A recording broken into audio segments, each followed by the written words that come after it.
अस्सलामुअलैकुम दोस्तों, मैं गुलजान बलोच। आप देख रहे हैं मेरा यूट्यूब चैनल। दोस्तों, आज के इस वीडियो में बात करेंगे, अगर आपके ट्यूबवेल पे इस तरह का मसला आए, यानी कि आपकी फ्रीक्वेंसी भी ऊपर जाए और सब कुछ ओके हो, फिर भी आपकी ट्यूबवेल का प्रेशर कम होता जा रहा हो दिन ब दिन, या पहले से काफ़ी कम हो चुका हो, जिस तरह आप इस वीडियो में देख रहे हैं। मेरे साथ भी इस तरह का प्रॉब्लम हुआ है। अभी आप देख रहे हैं 48 फ्रीक्वेंसी पे जो हमारा ट्यूबवेल का प्रेशर है बिल्कुल लो हो चुका है। हालांकि पहले इस तरह बिल्कुल भी नहीं था। तो इसमें क्या प्रॉब्लम हो सकती है, आज के इस वीडियो में प्रैक्टिकली आपको दिखाते हैं असल में मसला क्या है, हमने क्या किया और बाद में जो हमने सेटिंग कर दी। अब आप देख सकते हैं स्क्रीन पे कि किस तरह माशाल्लाह ज़बरदस्त और प्रेशर के साथ ट्यूबवेल चल रही है। तो आखिर ये क्या हो सकता है, किस तरीके से आप ठीक कर पाएंगे, तमाम तर चीज़ें आपके सामने रखनी है तफसील के साथ। उससे पहले आपसे हमेशा की तरह दरख्वास्त होगी, चैनल पर नया है तो चैनल को सब्सक्राइब और वीडियो को तो लाजमी लाइक करें। तो बढ़ते हैं यहाँ पे अपने वीडियो की तरफ। दोस्तों, सबसे पहले यहाँ पे आप देख रहे हैं कि हमने नोट किया कि हमारी फ्रीक्वेंसी ऊपर जा रहे हैं और ट्यूबवेल का प्रेशर जो है ना बिल्कुल लो है। तो हमने चीज़ें चेक की कि मोटर जो है ना सही एम्पेयर ले रहा है, सही वोल्टेज ले रही है। तो सब कुछ ओके था, मोटर एम्पेयर वगैरह और वोल्टेज वगैरह बिल्कुल ठीक ले रहा था। तो उसके बाद हमने देखा कि ऊपर तो इसमें कोई प्रॉब्लम नज़र नहीं आ रही। तो फिर हमने फ़ैसला किया है कि इसको निकालते हैं, ट्यूबवेल को, यानी कि समरसेबल मोटर को निकालते हैं, अंदर देखते हैं क्या मसला है। ये ज़्यादातर समरसेबल के साथ ये मसला पेश आते हैं, और ऊपर वाले जो मोटर होते हैं मोनोब्लॉक वगैरह, उस पर ज़्यादातर आपको देखने को नहीं मिलेगा। अगर समरसेबल सिस्टम आपके पास लगी हुई है तो इस तरह का मसला आपके पास भी आ सकता है। वीडियो को गौर से सुने, आखिर में आपको दिखाते हैं कि मसला क्या है। तो यहाँ पे हमने फ़ैसला किया कि इसको निकालते हैं। हमने बंदे इकट्ठे किए और इसको निकालने का फ़ैसला किया, और बिलाखिर इसको निकालने में हम कामयाब हो गए। क्योंकि आप सबको पता है कि 3 इंच का डिलीवरी हो और 250 या 200 से ज़्यादा ये गहराई पे हो तो फिर उसको निकालना थोड़ा सा मुश्किल होता है।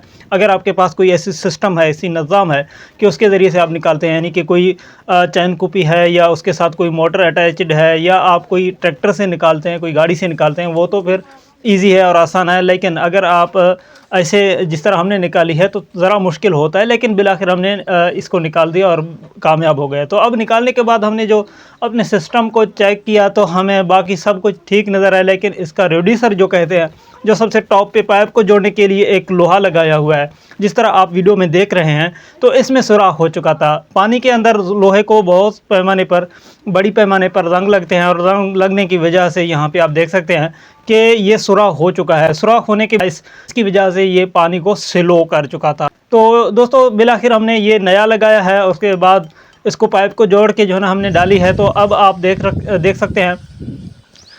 सकते हैं कि अब ट्यूबवेल का प्रेशर बिल्कुल नॉर्मल हो चुका है, यानी कि पहले जैसे हो चुका है, जैसे नॉर्मल पहले चल रहा था। 48 फ्रीक्वेंसी पे बिल्कुल फुल प्रेशर दे रहा है।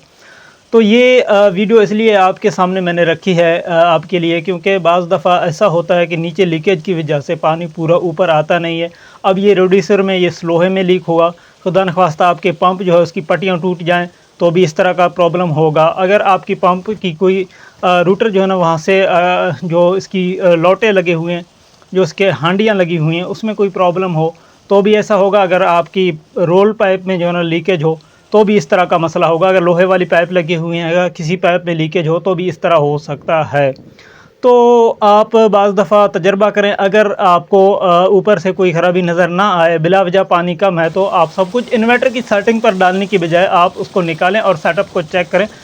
खुदा न ख्वास्ता कोई इस तरह का मसला ना हो। तो उम्मीद करता हूँ ये चीज़ें आपकी समझ में आई होंगी और वीडियो आपको अच्छी लगी होगी। अगर वीडियो अच्छी लगे, लाइक कमेंट शेयर ज़रूर करें। अपना बहुत सारा ख्याल रखें। इजाज़त दें। अल्लाह हाफ़िज़।